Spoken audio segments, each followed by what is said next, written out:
bienvenidos una vez más a esta saga, me gustó ponerle el nombre así, de charlas sobre neurorehabilitación, o un conversatorio sobre neurorehabilitación para mejorar la calidad de vida, y hoy con terapia ocupacional, y de la mano de dos personas maravillosas como profesionales y superhumanas y súper comprometidas, que ad honorem nos dijeron un sí así de grande para Emma, para dar esta hora de conversar sobre la terapia ocupacional en el día a día, en las actividades de la vida diaria, y no solamente en el consultorio, que es un ratito cuando uno está, sino en lo cotidiano, en las otras 23 horas que no están en el consultorio, ¿no? Entonces eso es muy importante para que ellas nos compartan. Así que lo que les vamos a pedir son pautas de convivencia en la charla. Es apagar la tele o bajar el volumen de radio, tele, lo que tengan. Otra cosa importante es que cualquier inquietud que tengan va a ser al final, porque seguramente nuestras profesionales invitadas, Patricia y Noelia, van a abrir bastante el tema. Sobre todo van a hacer el enfoque hoy, en la fatiga. Así que tal vez otros temas que aparecen, porque es muy amplio el uso de ¿cómo se gestiona? Sí, la terapia ocupacional, tiene otras aristas que hoy no van a ser todas abordadas. Por eso ya las invitamos a más charlas. Así que lo dejamos para otro momento. Así que anoten todo en el chat, por favor. Yo sé que algunos no escriben, pero si uno habla, habilitamos a todos. Entonces es preferible que lo escriban en el chat. Joana va a ir después leyendo lo del Facebook Live, o me lo va a pasar a mí, y yo voy a leer lo del chat de acá del Zoom, ¿sí? Bueno, arrancamos formalmente. Bienvenidos. Le vamos a dar la apertura a este conversatorio, y están la licenciada Patricia Sanguinetti. Ella es licenciada en terapia ocupacional, recibida en la Universidad de San Martín, y es la coordinadora general de las terapias de neurorehabilitación de las sedes de INECO, de Ramos Mejía y de Quilmes. Y también están Noelia Sinastro. Ella es licenciada en terapia ocupacional, también egresada de la Universidad de San Martín, integrante del Departamento de Terapia Ocupacional de INECO, de las sedes de Ramos Mejía. Y no sé si de Quilmes también, eso no te Ramos. No, de Ramos Solari. Bueno, muy bien. La pregunta que dispara esta saga de charlas siempre es: ¿cómo reciben ustedes la persona que desde el consultorio de neurología es derivada a hacer rehabilitación, neurorehabilitación y terapia ocupacional? Chicas, no sé quién de las dos da la puntada inicial. Voy a hablar un poquito yo más de las generalidades. Antes que nada, gracias Flavia, gracias Joana, y gracias a la asociación por permitirnos de alguna manera difundir la disciplina y contar cómo la terapia ocupacional interviene, y bastante, en las personas que tienen esclerosis múltiple. Y bueno, les voy a contar un poquito más por ahí cómo es el proceso general, qué es la terapia ocupacional. No sé si todos hacen terapia ocupacional o conocen de qué se trata. Así que bueno, les voy a compartir la pantalla para contarles un poco más. Genial, porque a veces uno escucha TO, terapia ocupacional, y no sabemos qué es, para qué sirve, por qué nos serviría cada uno. Así que es bárbaro.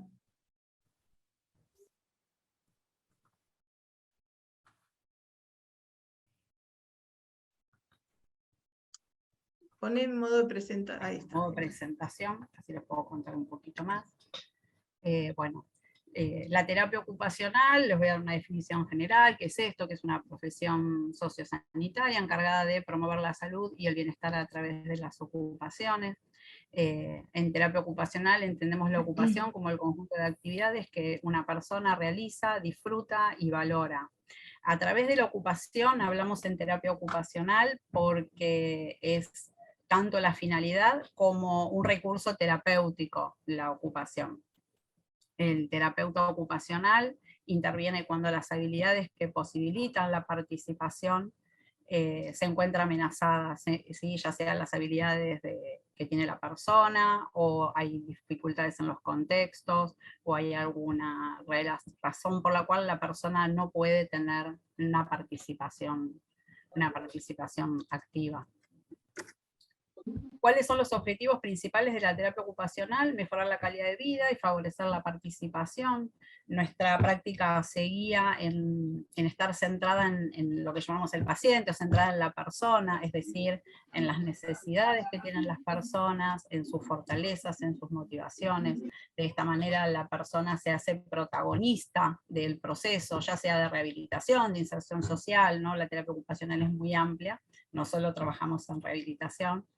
Y también es centrado en la ocupación. Cuando hablamos de ocupación hablamos de actividades que tienen un nombre, que tienen una organización, que tienen un sentido, que generan identidad en la persona o en las comunidades.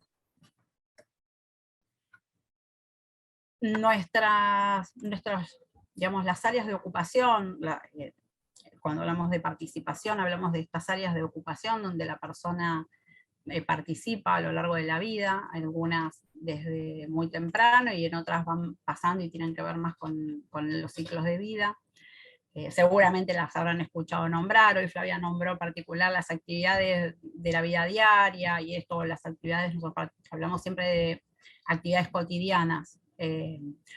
Esto nosotros lo organizamos en áreas de ocupación, estas áreas de ocupación tienen un orden, podría decirse, jerárquico, que no es tanto, porque una va acompañada de la otra, y son las actividades básicas de la vida diaria, que muchos las habrán escuchado nombrar, son las actividades que están orientadas a cuidar al propio cuerpo, a cuidar a la autosubsistencia, son actividades que se espera que las realicemos por nosotros mismos, son las más básicas, son las que se van aprendiendo desde que uno es chiquitito, tienen que ver con nosotros, ¿sí? Esas actividades básicas son la alimentación, el baño, el vestido, ¿no? El uso del inodoro, el uso del sanitario, las cuestiones que tienen que ver con la comunicación y con los aspectos cognitivos o sociales, las relaciones sociales, cómo interactúo con el medio.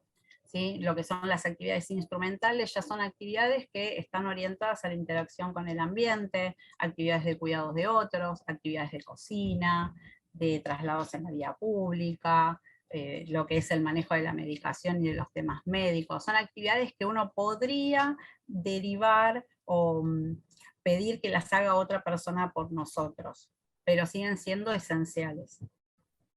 Después el resto de las áreas de ocupación tienen un mayor compromiso, probablemente, que tienen que ver con la educación, el trabajo, la participación social, el tiempo libre, y el descanso y sueño es otra de las áreas de ocupación. Seguramente hoy nos vamos a centrar más que nada en las dos primeras, que son las actividades básicas y las actividades instrumentales, y un poco en cómo la fatiga interfiere en estas.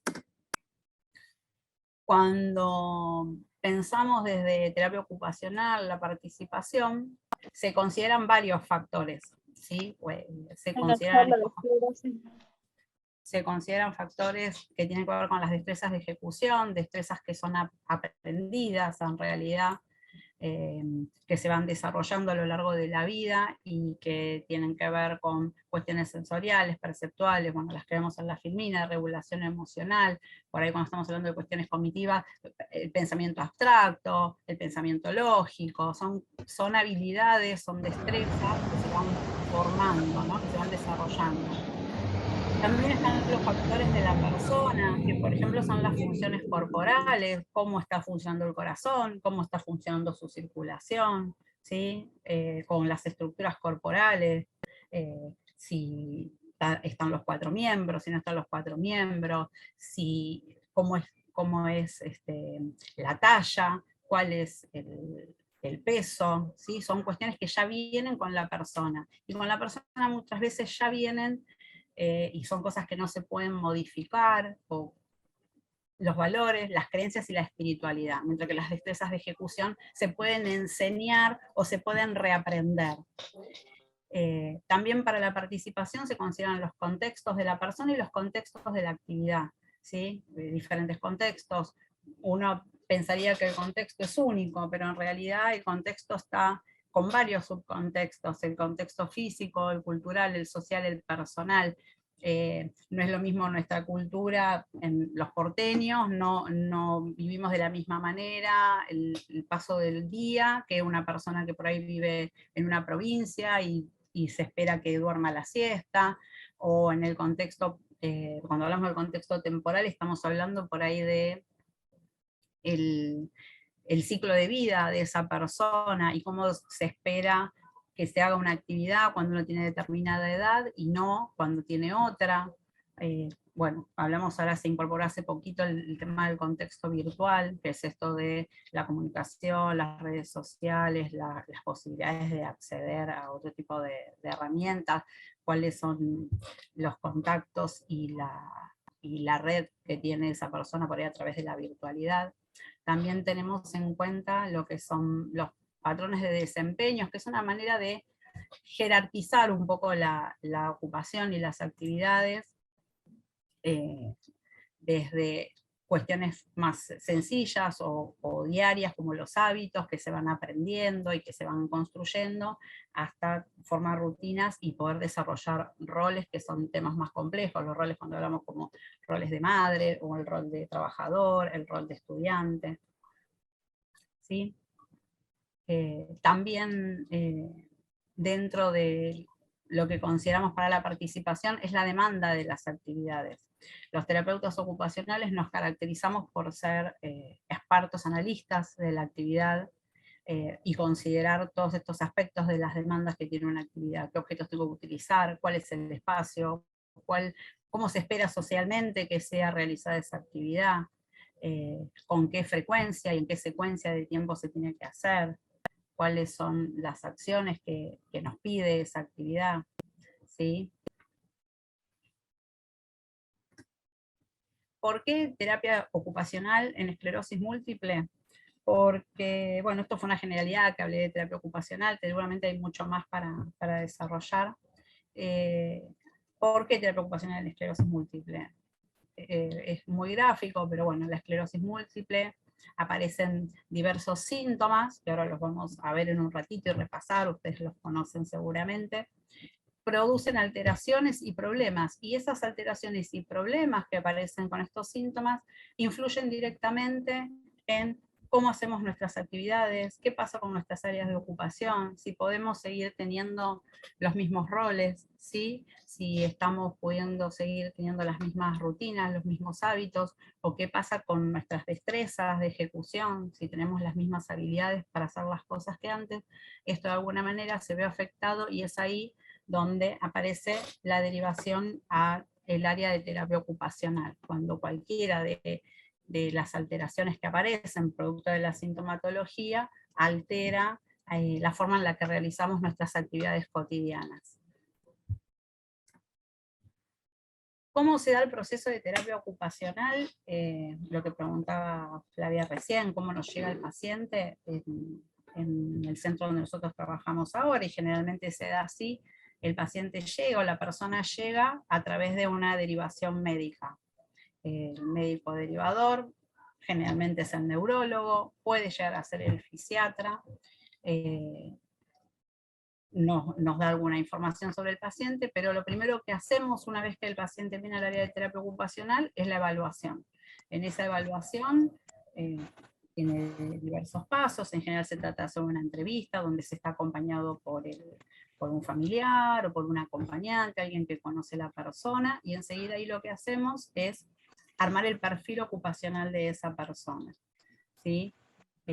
Recopilar información de manera indirecta, por lo que nos mandó el médico, y sacar un perfil ocupacional, que esto quiere decir interiorizarnos sobre sus intereses, sus gustos, sus expectativas respecto del tratamiento, su historia ocupacional, ¿sí? Qué roles les son significativos, cuáles no, y a partir de toda esta información y conocer su contexto y las características generales, después lo que hacemos es una evaluación más exhaustiva, ¿sí? Nosotros vamos por ahí viendo cuáles son qué cosas, ¿no?, se le dificulta hacer, qué cosas no está pudiendo hacer, y ahí empezamos a realizar nuestras evaluaciones, que son cuestionarios y test estandarizados como principal. Para nosotros ahí al hacer la evaluación de terapia ocupacional tenemos la FIM, ¿sí?, que es la medida de independencia funcional, donde ahí recabamos la información más precisa de las dificultades que pueda estar teniendo la persona para realizar sus actividades básicas de la vida diaria. Escalas como Lowton y Brody, donde lo que vemos y categorizamos de alguna manera es las dificultades que está teniendo para realizar las actividades más instrumentales. Y después tenemos evaluaciones más de participación, y una vez que empezamos a detectar dónde están apareciendo estas dificultades, también hacemos evaluaciones funcionales, donde vemos específicamente las dificultades en las habilidades. O sea, vemos bien cuáles son las causas por las cuales la persona no estaría pudiendo realizar sus actividades cotidianas como las venía haciendo o como se esperaría que se haga. Al terminar este proceso de evaluación, pasamos ya a un proceso en el cual planificamos la intervención. En la evaluación ya fuimos haciendo algunas inferencias también de qué es lo que podríamos ir trabajando con esta persona, y acá en esta etapa de intervención lo que hacemos es el planteo de objetivos, ¿sí? Teniendo en cuenta esto que yo decía al principio, ¿no? ¿Qué es lo más significativo para la persona? Ir pensando de ir a lo más simple, a lo más complejo, o por lo más básico, lo que le va a facilitar a la persona alcanzar un desempeño en algo básico que le va a permitir llegar a algo un poco más complejo, o el tema de, por ejemplo, el prepararse antes de salir a la calle, poder hacer su actividad de arreglo personal, peinarse, lavarse la cara, que es necesario para poder después ir por ahí a la cita con el médico. Entonces, bueno, de esta manera vamos organizando los objetivos para ir haciendo también después nuestras intervenciones, diversas intervenciones donde iremos viendo a ver qué enfoque se utiliza, si es necesario un enfoque en el que rehabilitemos y trabajemos fuertemente con la función que esté alterada, o si es un momento en el que lo mejor es poner una adaptación y modificar por completo cómo se realiza esa actividad o esa tarea, o si es necesario delegar para que lo haga otro y poder completar algo que sea más significativo para la persona, ¿sí? Después lo que hacemos, y se hace de manera permanente, no es algo que tenga tanto un tiempo específico, es siempre una revisión de la intervención. Todo el tiempo se está reevaluando y revisando la intervención, y hay momentos del año en los que uno, bueno, dice, me siento y vamos a hacer una reevaluación más general, más específica, y se va haciendo así el seguimiento del caso. Bueno, lo que les decía antes, vamos a repasar por ahí algunos síntomas que pueden aparecer en la esclerosis múltiple, que ustedes ya los conocen: trastornos motores, trastornos de alteraciones en la sensibilidad, trastornos cognitivos, lo que es la pérdida de la agudeza visual, problemas urinarios o disfunciones sexuales, trastornos del ánimo, y bueno, resaltamos un poco el tema de la fatiga, que es el tema que nos atañe hoy. Obviamente hay especialistas que se ocupan de tratar a nivel clínico estas afecciones, y algunos de estas sintomatologías pueden o no traer acarreada una dificultad en el desempeño de las actividades. Pero cuando estos síntomas sí impactan en la participación de las actividades cotidianas, es cuando interviene el terapista ocupacional. Haciendo que, ayudando a aumentar o mantener el rango articular, a mejorar la destreza manual, la coordinación, ver la parte sensitiva, trabajando con las funciones cognitivas, pero siempre utilizando como objetivo final la participación en la ocupación, ¿sí? Y siempre, o en la medida de lo posible, usando actividades propositivas para llegar a esa finalidad. ¿Qué quiere decir esto? Que muchas veces el paciente, la persona, está en un consultorio de terapia ocupacional y está pasando arandelas de un tarro al otro, o está haciendo algún ejercicio en el cual tiene que planificar una cena o planificar un almuerzo a través de usar las revistas del supermercado, y dice, ¿qué voy a hacer con esto después? Bueno, la idea es poder capitalizar todo esto que se va haciendo en el consultorio e ir llevándolo a la vida cotidiana. Cuando hablamos de instruir en cuestiones sobre el manejo de la fatiga, es lo mismo, hacemos una instrucción hacemos una prueba, lo mostramos, pero la idea es que esto sea llevado a la vida cotidiana y que sean cosas que se puedan internalizar y capitalizar. ¿Por qué tomamos la fatiga en este caso y decidimos hoy hablar especialmente de la fatiga, viendo que hay tantos síntomas y unos cuantos que no los hemos mencionado? Porque la fatiga es uno de los síntomas más incapacitantes cuando aparece. Si bien no todas las personas que tienen esclerosis múltiple van a padecer de fatiga, sabemos que entre el 75 y el 95% de las personas que tienen esclerosis múltiple tienen algún grado de fatiga. Y esto es así, la fatiga termina siendo el síntoma que después no permite, o es el que más afecta, y sobre todo lo que es la participación en las actividades, ¿no? Esta fatiga que la podemos definir como una falta de energía física, mental, ¿sí? Que no solamente la ve la persona o la siente la persona, sino que muchas veces puede ser observada por el que está afuera y que interfiere indefectiblemente con las actividades cotidianas y que tiene un impacto sobre todo en la calidad de vida. Esto que nosotros definimos como la fatiga, como una sensación de cansancio, a veces se la describe así, ¿no? Como una sensación de cansancio, de debilidad, pero no es lo mismo. Por eso, bueno, como intentamos de alguna manera diferenciarlas, sabiendo que no son exactamente lo mismo, y si bien una puede exacerbar la otra, terminamos a veces confundiéndolas. Cuando hablamos de la debilidad, estamos hablando de algo que en general ocurre cuando hay una disminución en la fuerza, es cuando se necesita hacer un esfuerzo extra para hacer algo, para mover una parte del cuerpo, o para hacer algún ejercicio, ¿sí? En realidad la debilidad tiene más que ver con lo que es la pérdida de la fuerza muscular. La debilidad probablemente sea una de las principales razones por las que una persona siente cansancio. Cuando hablamos de cansancio estamos hablando de todos, ¿no? Debilidad puede tener una persona que es sedentaria, debilidad puede tener una persona que es mayor y va perdiendo masa muscular, pero bueno, puede ser una de las razones que provoque cansancio la debilidad. El cansancio es una falta de energía, pero está acotada en el tiempo. Puede ser una semana, puede ser 2 días, puede ser lo que dure el tiempo de una enfermedad, ¿sí? Que puede ser una de las múltiples causas, tener una gastritis, tener un resfrío o una gripe, también produce cansancio, pero está controlado, se puede controlar y se puede resolver a través de la cura de esa enfermedad transitoria, o mediante el descanso, o si dormimos mejor, si bajamos el estrés. Mientras que la fatiga, puede ser descrita como esta sensación de agotamiento extremo, mental y físico, ¿sí?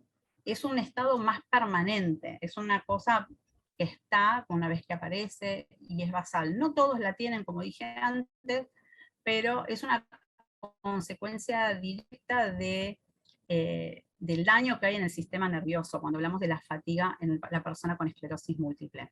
El grado de la fatiga va a depender de cada persona, de la actividad de la enfermedad, y no está desencadenada por una actividad física o por una actividad en concreto. Si bien son cosas que están diferenciadas, sí, el cansancio y la debilidad pueden incrementar la sensación de fatiga. Y creemos que por eso es importante intervenir sobre estos puntos, que es como usamos generalmente para hacer un mejor manejo de la fatiga.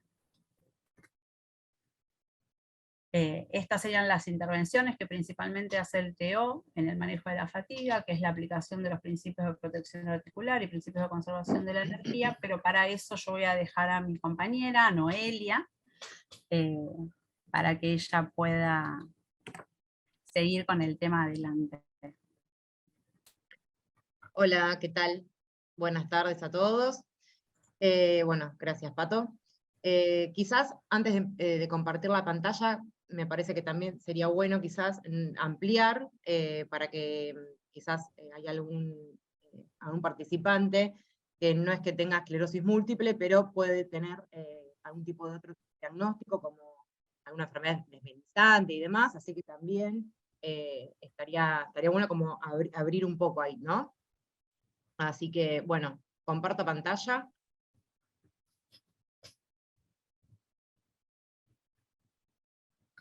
¿Se ve ahí? Sí. Espera que pongo presentación. Sí, perfecto. Voy a checar esto. Ahí está.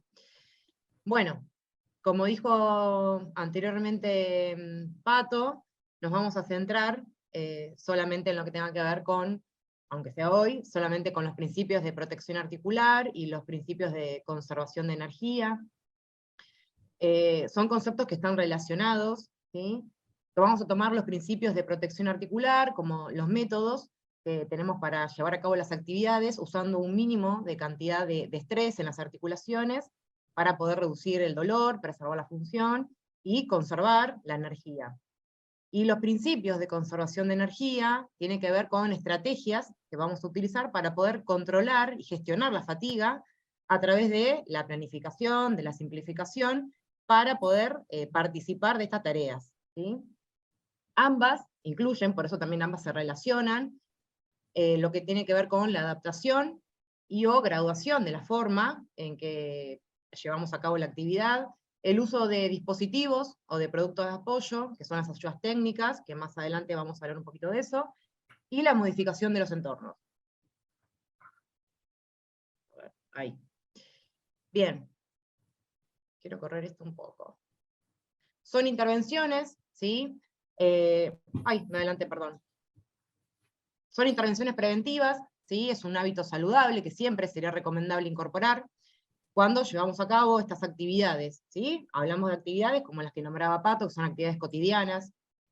Entonces, cuando hablamos de los principios de protección articular, tiene que ver con proteger nuestras articulaciones para poder prevenir lesiones por un mal uso, evitando la sobrecarga y mejorando la manera en que realizamos las tareas.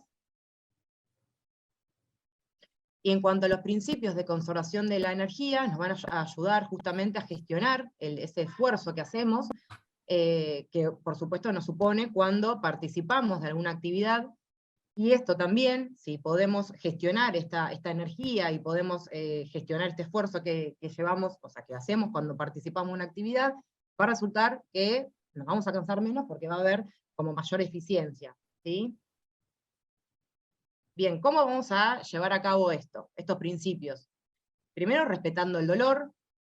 Si al hacer una actividad notamos que presentamos algún tipo de molestia o de dolor, es fundamental hacer un tiempo de descanso, cambiar la actividad o la forma en que llevamos a cabo la misma.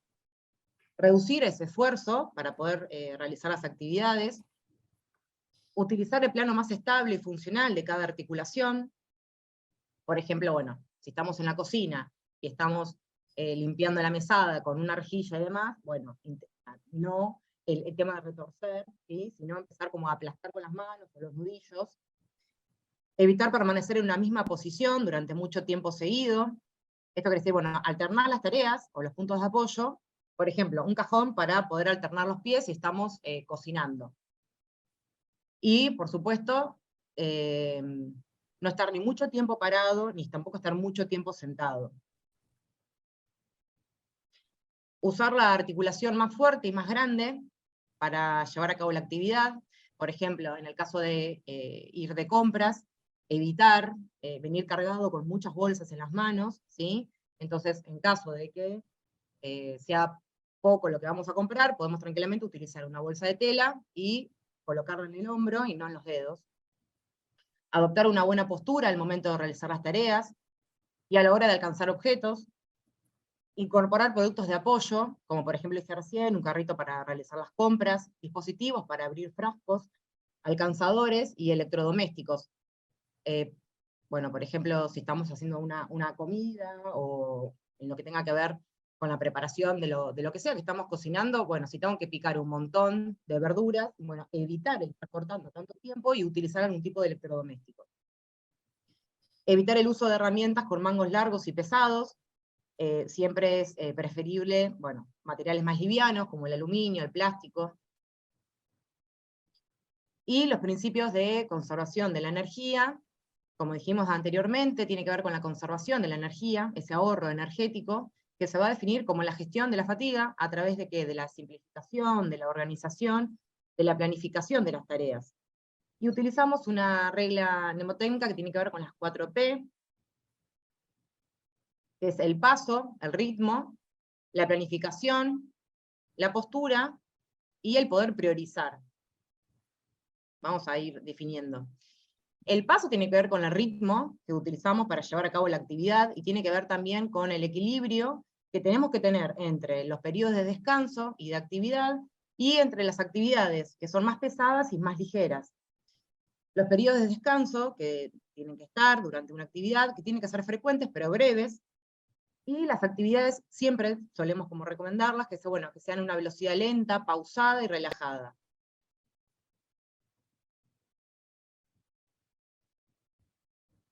Lo que es la planificación, esto tiene que ver con no planificar muchas actividades que requieran un gasto elevado de energía durante un mismo periodo de tiempo, ¿sí? Por ejemplo, si yo a la mañana ya tengo agendado un turno médico y también después tengo que ir al banco y después tengo que hacer compras, bueno, genial, no ponerlo como todas las actividades en una misma mañana, ¿sí? Ir como planificando qué puedo llegar como a dejar para otro momento del día. Planificar las actividades con antelación, previniendo los materiales necesarios y tenerlos al alcance de la mano antes de iniciarla, para poder evitar desplazamientos innecesarios. Y acá lo podemos relacionar con el punto abajo, que tiene que ver con la anticipación, la preparación y la organización. Por ejemplo, una actividad de baño. Si me voy a bañar, por ejemplo, chequear que tenga todos los elementos necesarios para poder llevar a cabo la actividad, y no hacer desplazamientos innecesarios con, me olvidé el shampoo, uy, voy a buscar el toallón, ¿sí? Como poder preparar la actividad y evitar esos desplazamientos que por supuesto llevan a un mayor gasto de energía.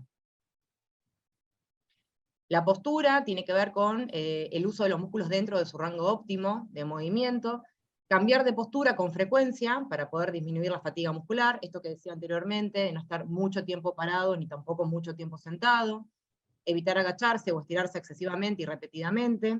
Por ejemplo, si tengo que buscar algo que está como a la altura, digamos, de la alacena, bueno, tener como un cajón, como para evitar esto justamente de estar estirándome. Y sentarse para realizar tantas tareas o actividades como sea posible, ¿sí? Por ejemplo, en la preparación de la comida, si algo me implica estar al lado de la comida o al lado de la preparación porque tengo que utilizarle el fuego y demás, bueno, genial, pero si después, para otro paso de la actividad, yo puedo estar sentada, ¿sí? Porque no me implica estar cerca de la cocina, bien, alternar esas posiciones. Y el último paso sería el de priorizar. Esto tiene que ver con poder identificar lo que necesito o lo que deseo llevar a cabo como actividad.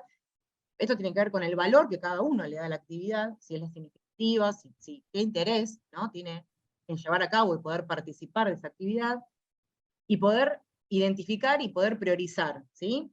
Y en esto también tiene que ser, es importante el saber delegar, en esto de poder identificar qué es para mí como muy significativo y poder delegar a otras personas lo que quizás no es que sea menos importante, pero quizás puedo delegar en otra persona que haga esa actividad. Eliminar o reducir la frecuencia de realización de las tareas que son menos importantes para mí, justamente lo que decía recién. ¿Cómo aplicamos estos principios en actividades cotidianas? Pusimos algunos ejemplos nada más, por ejemplo, las actividades básicas. En lo que es vestido, generalmente solemos indicar que lo puedan llevar a cabo sentado, en una silla con un respaldo recto. Comenzar generalmente con miembros inferiores, se ahorra más energía. El uso de velcros en vez de botones. La ropa que sea holgada, sobre todo en esta época donde, bueno, quizás podemos empezar como a cambiar la ropa y evitar algunas prendas, como por ejemplo un jean, ¿sí? Utilizar algo de una tela más liviana, más fácil de colocar y de sacar. El abrochado en la parte interior, y el uso de calzador. Para lo que es la actividad de baño, como dije anteriormente, organizar y prepararse antes de la actividad, sentado también en una silla de baño, el uso de antideslizantes, los dosificadores de shampoo y el mango alargado, que puede ser utilizado para un peine o para una esponja. Y en cuanto a la higiene personal, cepillos de dientes eléctricos y afeitadores también eléctricos. En lo que tiene que ver por ejemplo, con estos principios relacionados a actividades más instrumentales, por ejemplo, en la realización de una compra, el uso de carro, y el poder planificar. Yo creo que después con el tema de la pandemia y demás, algunos quizás se animaron a hacer una compra, ¿sí? O lo que ya venían haciéndola antes, pero por internet, ¿no? Como hacer el pedido por internet y que llegue a tu casa.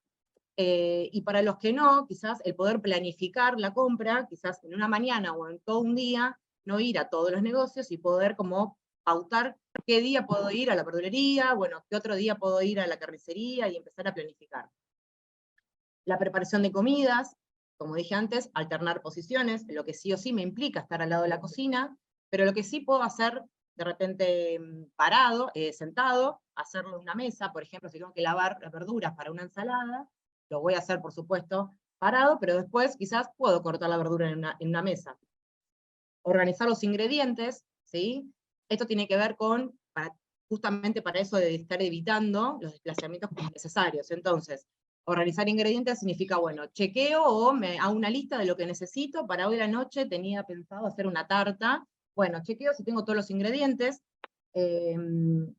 Puedo como reunir los ingredientes, como hacer una mise en place. Organizar las viandas, quizás también esto de poder como organizar y en vez de estar cocinando a diario, puedo justamente ahorrar esa energía y cocinar un poco más e ir frizando. Y el uso de electrodomésticos. En cuanto al uso y manejo del celular, tiene que ver con el agarre y con la digitación, quizás algunos pueden presentar alguna dificultad. Sabemos que con el tema de la pandemia, quizás más de uno puso en marcha el tema de los soportes, y para los que tienen como más dificultad con el tema de la digitación, también algunos utilizan la nota de voz, la toma de medicación, que también se prioriza como el tema de la organización, por ejemplo, no sé, los domingos organizo toda la medicación para toda la semana, el uso de pastillero, el cortador de pastillas. Y en cuanto a las tareas del hogar, pautar qué días, también voy a llevar a cabo todas las actividades, es decir, no puedo hacer todas las actividades que requiere en cuanto a la limpieza y el orden del hogar un sábado, ¿sí? Puedo como organizar, bueno, quizás un día me dedico a la limpieza del baño, otro día me dedico a lo que es barrer y limpiar los pisos. Bien. Bueno, y como dije antes, estos dos conceptos, tanto los principios de protección articular y los de conservación de energía, también están relacionados con las ayudas técnicas, que son productos, instrumentos o equipos que utilizamos para poder prevenir, compensar, disminuir una dificultad, una deficiencia, una discapacidad, y le permite a la persona poder aumentar su capacidad para participar en esta tarea, siempre enfocado en este objetivo, como decía Pato anteriormente, el de mejorar la calidad de vida, y sobre todo apuntado a la independencia de la persona. Bien, bueno, el TEODIS es el profesional que va a evaluar y va a intervenir en el entrenamiento de estas actividades, y el que puede informar sobre las ayudas técnicas para facilitar estas actividades. Bueno, tipos de ayudas técnicas hay un montón, acá pusimos algunas nada más. Están las ayudas técnicas para cuidados posturales, camas, colchones y almohadones, para la deambulación y o desplazamiento, tenemos las sillas de ruedas, bastones, andadores, muletas y tabla de transferencia. Por supuesto que estas también, siempre en un equipo, son habladas y demás, con los médicos del equipo y con los kinesiólogos. Ayudas técnicas para la alimentación, como los cubiertos engrosados, los platos con reborde.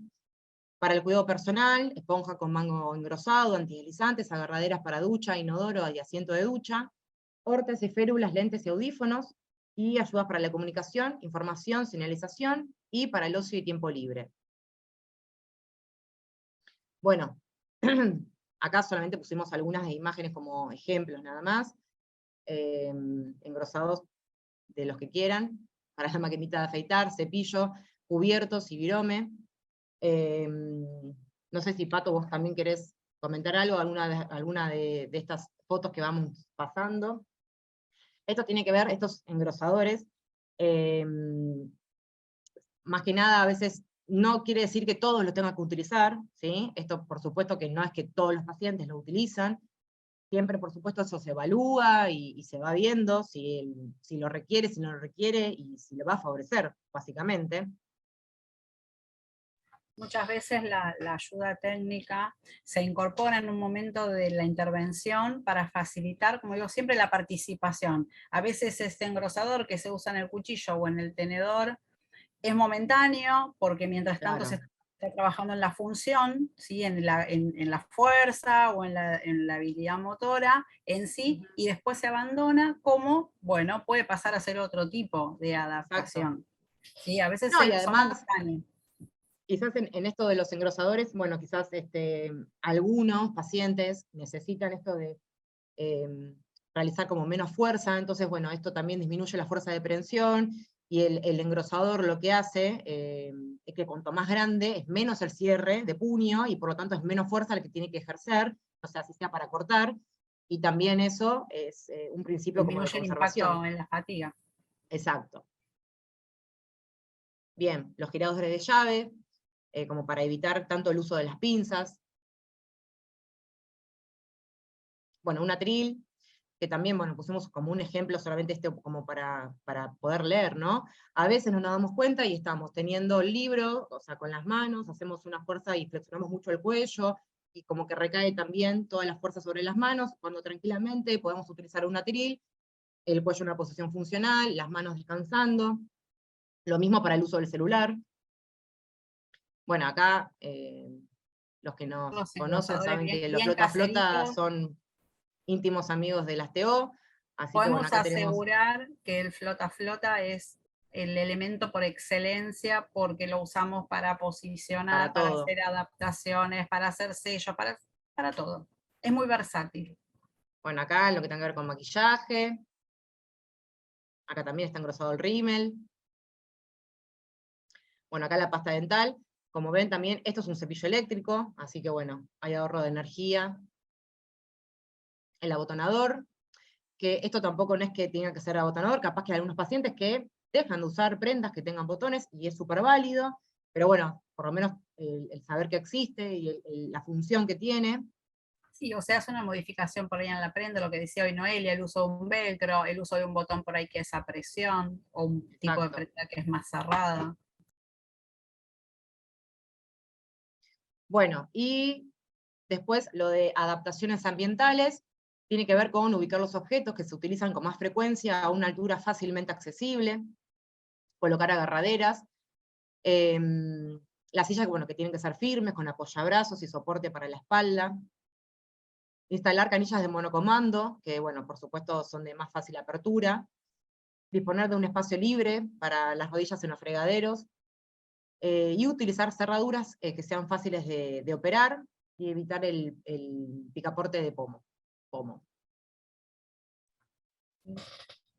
Hemos terminado. Bueno. Qué genias con el horario, están pero afiladísimas. Bueno. No sé, yo no estaba controlando, pero lo hemos estudiado con Pato. Muy bien, muy bien. Pero bueno. No, ganamos tiempo ahora para el compartir también, y dos cosas. Una que es buenísimo, esto me quedó, el de los 4P, si lo pueden repetir, como las palabras claves, que cada uno lo adopte, ¿no? Porque ahí decían al costadito en una de las slides que cada persona valora con una importancia relevante adaptada a su situación, ¿no? Sí, además, espera que de paso te lo estoy compartiendo de nuevo. Las 4P. Sí, además, el tema de poder como esto, poder identificar qué es lo que nos gusta, qué es lo que queremos, qué actividad nos parece como significativa. No sé, de repente quizás, a ver, esa, ¿no? Sí, ahí son las 4P. Paso. Ahí está. Planificación, la postura y el poder priorizar. Paso de planificar, la postura y el priorizar. Creo que por es ejemplo, fácil por ahí de recordarlo, de ¿no? repente, El paso hablamos del ritmo, de ser lento, de tener descanso, de tener pausa, de no acelerarse cuando uno está haciendo las cosas o pensando las cosas. Lo de planificar, que tiene que ver con anticipar. A veces, quizás de repente, en cuanto a priorizar, que decía anteriormente, quizás es muy significativo para una persona poder disfrutar de un paseo por el perro. Entonces, bueno, yo quizás priorizo hacer el paseo con mi perro a la mañana. Se fue la voz, no sé si me parece a mí, a ver. No sé si soy yo, pero te escucho entrecortada, ¿no? A ver, Noé. A ver, nuevo. ahí, ¿me Ahí escucha sí, mejor? ahí. Sí, no te acerques tanto. Sí. Ahí. Bueno, por ejemplo, el tema de pasear al perro, ¿no? Puede ser que para alguna persona sea súper significativo y sea una actividad que disfruta y que le gusta participar y que no quiere delegar en otra persona. Entonces, bueno, quizás de repente, ok, sabemos que a la mañana tenemos más energía, bueno, yo disfruto de ese paseo con el perro, lo paseo a la mañana y quizás es algo que para mí me fue como significativo y quizás los paseos después durante el resto del día puedo delegárselo a otra persona, ¿no? Así que me parece que eso es importante también en cuanto al priorizar tarea y también el saber delegar. Bien. Hay unas preguntas, las tratamos de hacer general para no ir tanto a lo particular para que nos sirva a todos, ¿no? Preguntan, hay distintas posturas, porque esto de planificar, ¿no? Y lo de la postura que recién mencionaron, ¿hay distintas posturas si se está en silla de ruedas con las piernas inamovibles? Generalmente, igual hay que ver cada caso en particular. Claro. Lo que sí siempre nosotras sugerimos, indicamos, es que si la persona está en silla de ruedas y si no sabemos si se puede transferir o no a una silla común, pero si no, sí, que si hay un tercero y lo pueda asistir a la transferencia a otra silla, que lo asista, por el tema de que los cambios de superficies pueden favorecer. Bien. Sí, todo es particular, ¿no? A la situación de cada uno. Sería el caso en particular para evaluarlo y ver. Pero sí siempre apuntamos a eso, a que el cambio de superficie siempre favorece, por más que la persona esté en silla y demás. Sin si querer no puede entrar del todo en la tecnología y los recursos que a veces no son accesibles, una persona en silla, cuando aparece lo que es la tecnología asistiva, hay muchas sillas, depende de cada persona, no todos lo pueden hacer, como dice Noelia, requiere una evaluación, pero hay sillas que permiten la bipedestación o los cambios de posición, aún en la misma silla, sin necesidad de hacer una transferencia. Por eso ahí estamos hablando de tecnología, que eso bueno, se evalúa también y se indica, y donde participamos dentro de este equipo las terapistas ocupacionales. Lo mismo preguntan con respecto al levantarse a la mañana de la cama, ¿no? Si hay alguna como recurso por esto del ritmo y de la postura, creo, ¿no? Tendrá que ver más. Si estamos hablando de una adaptación o de una ayuda técnica para el levantado de la cama, tenemos diferentes adaptaciones e instrumentos. Hay que ver a la persona, hay diferentes adaptaciones simples o sencillas, como incorporar una soga que esté atada al pie de la cama y facilite el pasar del decúbito al sentado en la misma cama. No sé muy bien a qué se refiere la pregunta. A tecnología mucho más, más importante o comprometida, como el uso de una grúa para una persona que está postrada y que un tercero tiene que hacer el traslado de la cama a una silla de ruedas, sobre todo cuando es una persona de peso, o que sabemos que está hace tiempo en esa situación, o que va a estar por mucho tiempo en esa situación de postración. O a veces la espasticidad de la mañana, ¿no? Cuando todavía uno no está como lubricado en las articulaciones, el movimiento. Hay miles de estrategias, por ahí hacer ejercicios en la cama, de ejercicios de relajación y de estiramiento en la cama previo al levantado, incluir en el cambio de la rutina, la organización de la rutina es algo que utilizamos también muchas veces con el tema de la fatiga, pero organizar dentro de esta rutina esos 10, 20 minutos previos al levantado con una ejercitación, con unos ejercicios de relajación, con alguna técnica que la puede dar el TO, que la puede facilitar el kinesiólogo, y después de ahí iniciar la mañana y el levantado de la cama. Pero por supuesto cada caso es particular, pero hay muchas estrategias para tener en cuenta. Bien. La terapista ocupacional o el terapista ocupacional, ¿puede evaluar la escala de EDSS en la marcha, como lo determina el médico neurólogo, o no? En general esa escala se usa en todo el equipo como una comunicación en común.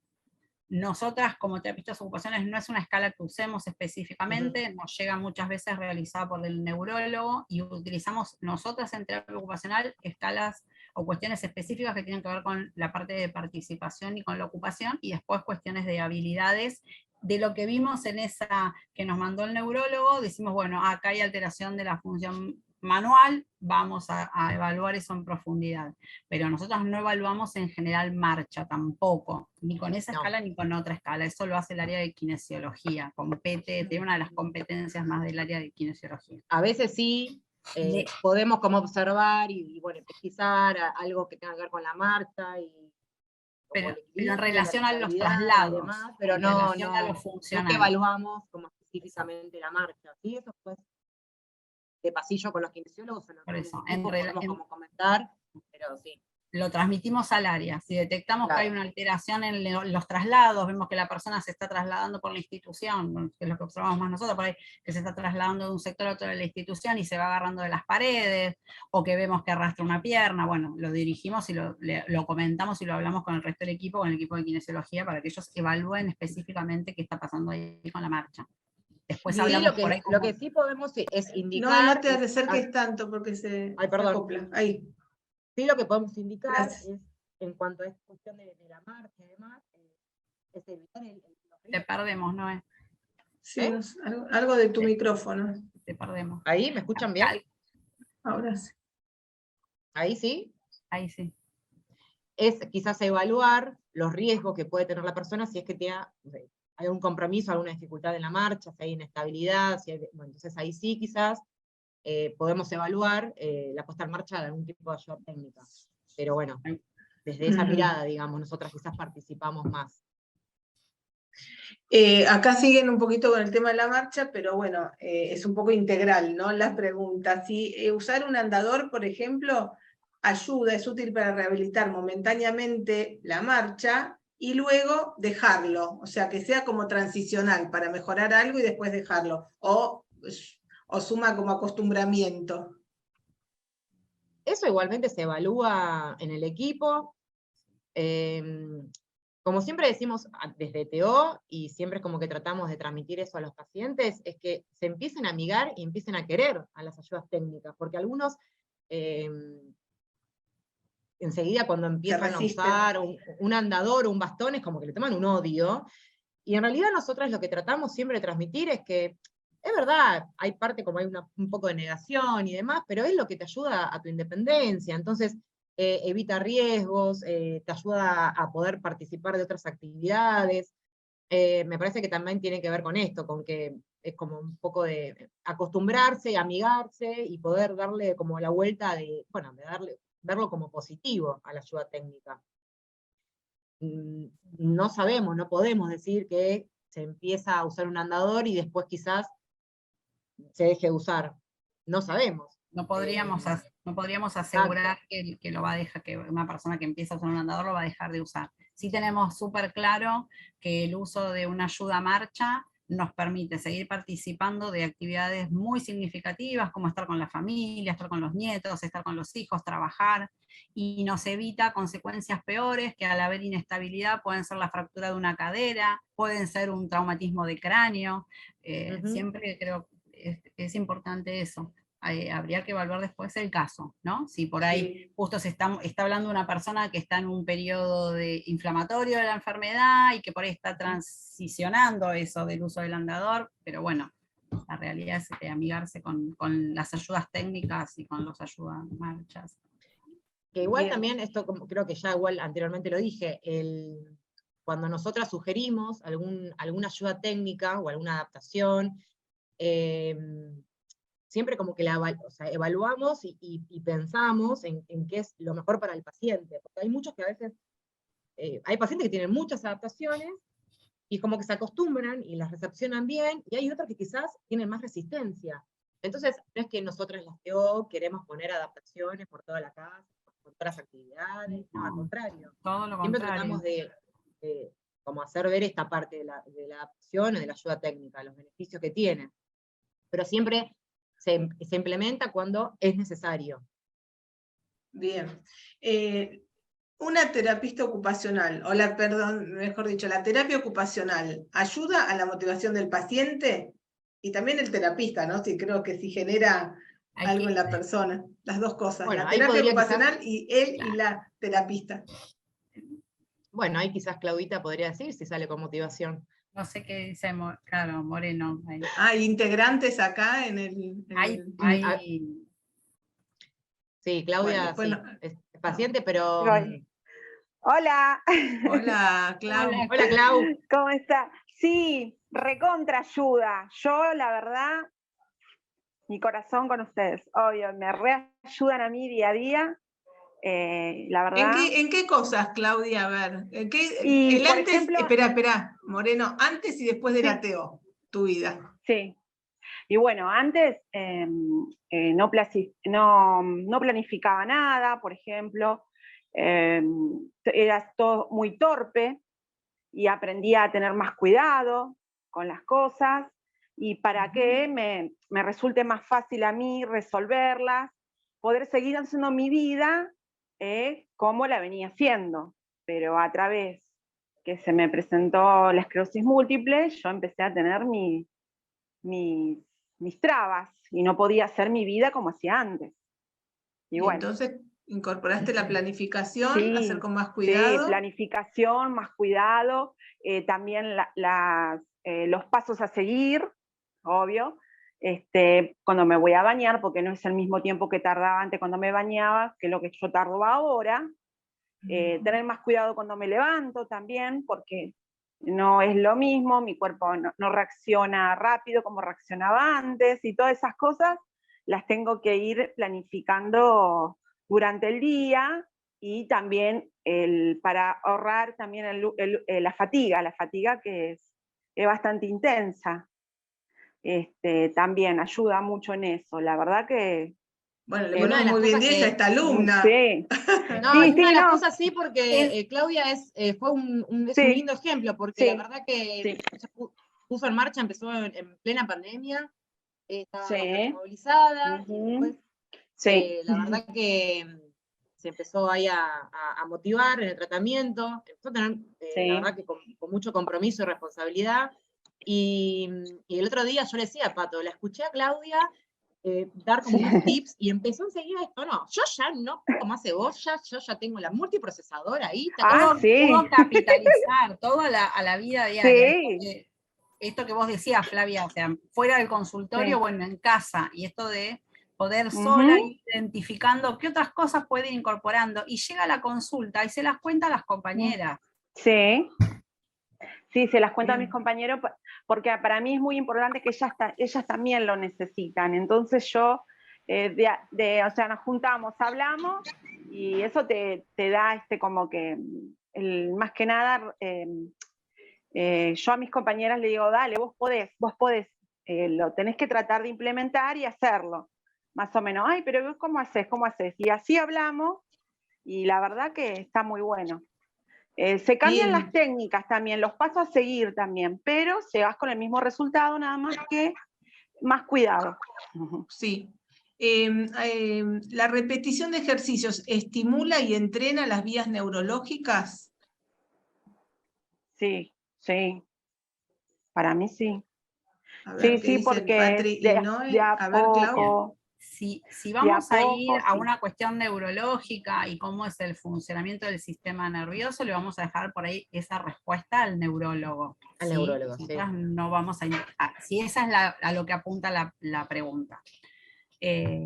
Lo que sí podemos decir es que la realización de ejercicios bien organizados, pautados, guiados por un profesional, ya sea ejercicio físico del tipo de kinesiología o los ejercicios para destrezas manuales o cognitivas o visuales que se hacen en una rehabilitación integral, los de fonoaudiología para la respiración, para la coordinación, para la deglución y todo eso, hacer los ejercicios sirve y mejora la calidad general de vida. Lo que hablábamos hoy del tema de lo que es el cansancio y la falta de fuerza, ¿sí? Lo que hablábamos hoy más temprano. Tengo fatiga, bueno, pero esa fatiga puede ser porque estoy débil. Bueno, hacer ejercicio de manera repetida, guiada por un kinesiólogo o por un fisioterapeuta, teniendo en cuenta la enfermedad y todo esto, mejora el funcionamiento muscular, mejora la fuerza muscular, entonces va a mejorar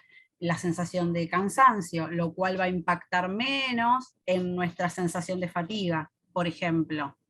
nos va a dar más habilidades para realizar nuestras actividades de la vida cotidiana, vamos a tener más fuerza para agarrar los cubiertos, vamos a tener más resistencia por ahí para permanecer parado cuando tengo que hacer algo que indefectiblemente lo tengo que hacer parado.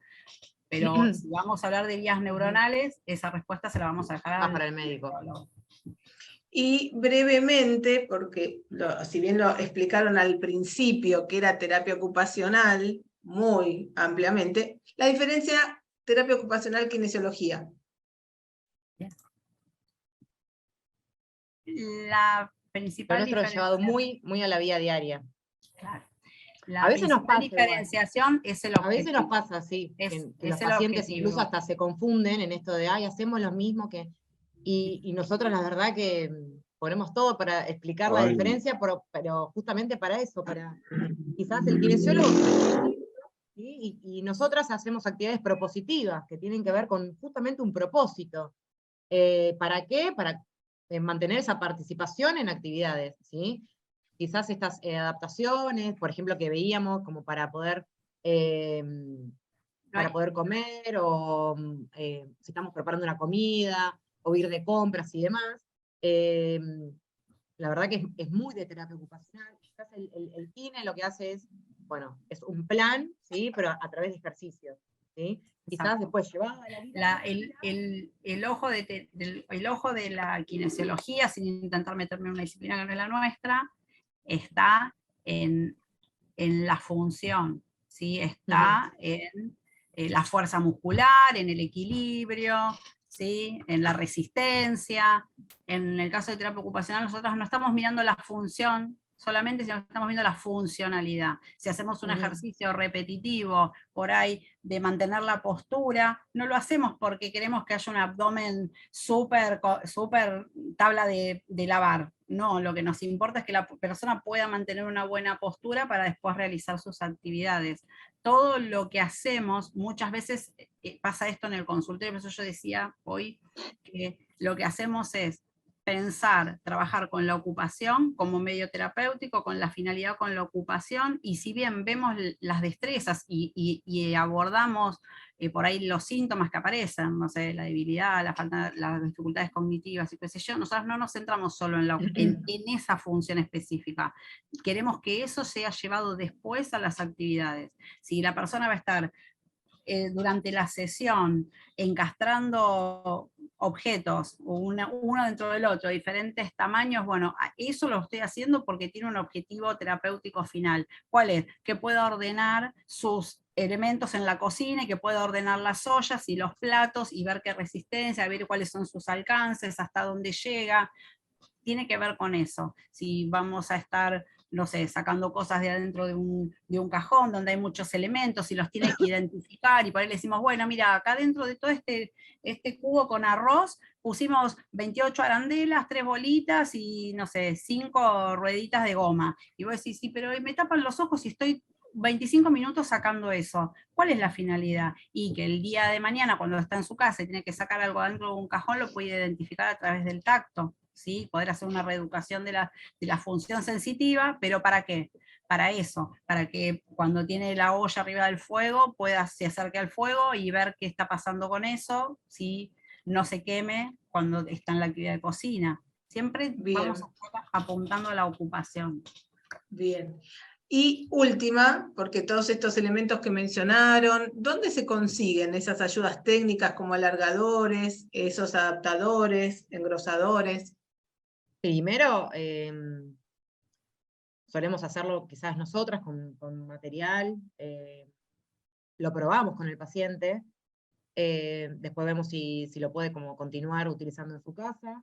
Igualmente, hoy en día se pueden conseguir en el Mercado Libre y demás, pero la verdad que generalmente no tratamos de decir al paciente que vaya y que compre, solemos como nosotras hacerlo de manera casera, ver, entrenarlo en la sesión, hacer como una simulación de la actividad, y muchas veces, nada, el paciente capaz que termina teniendo un engrosador con material que le damos nosotras, o sea, capaz que es goma eva, ¿sí? No hace falta ir y comprarlo, eso depende también, depende de cómo lo utilice, o sea, no es que tiene que ir y comprarlo directamente.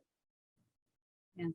Hay algunas cosas que se consiguen en el mercado fácilmente, como por ejemplo un cepillo alargado para lavarse la espalda, Sí. para llegar a higienizarse los pies. Esas cosas se consiguen en las farmacias o en las ortopedias. O un antideslizante, por ejemplo, no sé, Un algo como tan sencillo, o sea, en cualquier bazar o ese O tipo una de plancha de cosas. goma eva, por ejemplo, y con eso hacer adaptaciones distintas.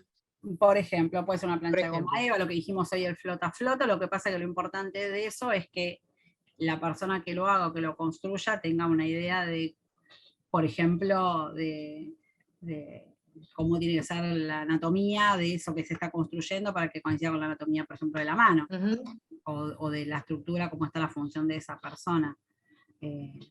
Pero las ayudas técnicas sí se consiguen, algunas en ortopedia, antideslizantes, platos con reborde para el que tiene dificultades para tomar los alimentos.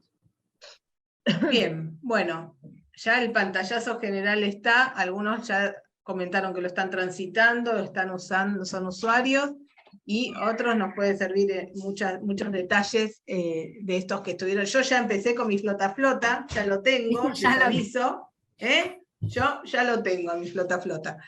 Así que les súper agradecemos todo lo que nos contaron, está la charla grabándose, lo van a poder volver a ver en el canal de YouTube en próximos días de Emma, del YouTube de Emma, y bueno, cualquier cosa. Ahí María también está con el secador de pelo, hay varios que están con varios utensilios que le harán sus adaptaciones si las necesitan. Así que un beso enorme, muchas gracias. Joana Bauer, estás por ahí si querés sumar algo, no sé, del Facebook o comentarles. Gracias Noé, gracias Patri, de todo corazón. Y a todos los que se sumaron hoy. No, gracias, y está Guido Vázquez ahí poniendo ojitos con corazones en Facebook. Ay. Diciendo muy bien, chicas, y aplausitos, así que ahí estaba atento, siguiendo la transmisión, y nada, creo que la única pregunta que había la pasé acá al chat, así que gracias, chicas, muchas gracias. Bueno, Gracias a ustedes. Gracias a ustedes. Ya nos volveremos a ver otra vez. Nos vemos en la encuentro. próxima. Sí, ya está. Obvio, están nominadas. Besos a todos, gracias.